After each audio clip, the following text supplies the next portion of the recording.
Sydney టెస్టులో రెండో రోజు ఆట ముగిసే సమయానికి భారత్ 6 వికెట్లు కోల్పోయి 141 పరుగులు చేసింది. క్రీజ్లో జడేజా 8, వాషింగ్టన్ సుందర్ 6 పరుగులతో ఉన్నారు.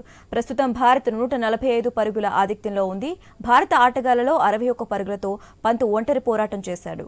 జైస్వాల్ 22 పరుగులతో పరవాలదింపించాడు. మిగతా బ్యాటర్లు ఎవరూ చెప్పుకోదగ్గ ప్రదర్శన చేయలేదు.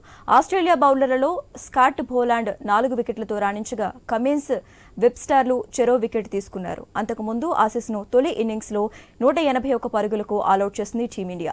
భారత బౌలర్లు అద్భుత ప్రదర్శన చేశారు. నిప్పులు చెలరేగే బంతులతో ఆసీస్ పతనాన్ని శాసించారు. సిరాజ్, ప్రసిద్ధ్ కృష్ణలు 3 వికెట్లు తీయగా బూమ్రా, నితీష్ చెరో 2 వికెట్లు దక్కించుకున్నారు. ఆస్ట్రేలియా ఆటగాళ్లలో అరంగేట్ర ఆటగాడు వెబ్స్టార్ 57 పరుగులతో తొలి హాఫ్ సెంచరీ నమోదు చేశాడు. స్టీవ్ స్మిత్ 33, కాన్స్టస్ 23, అలెక్స్ క్యారీ 21 పరుగులతో రాణించారు. ఇక బూమ్రాకు గాయం కావడంతో ఆట మధ్యలో మైదానాన్ని వీడాడు. స్కానింగ్ కోసం ఆసుపత్రికి వెళ్లాడు. బూమ్రా సెకండ్ ఇన్నింగ్స్లో అందుబాటులోకి రాకపోతే భారత్ గెలుపుపై ఆశలు వదులుకోవాల్సిందే.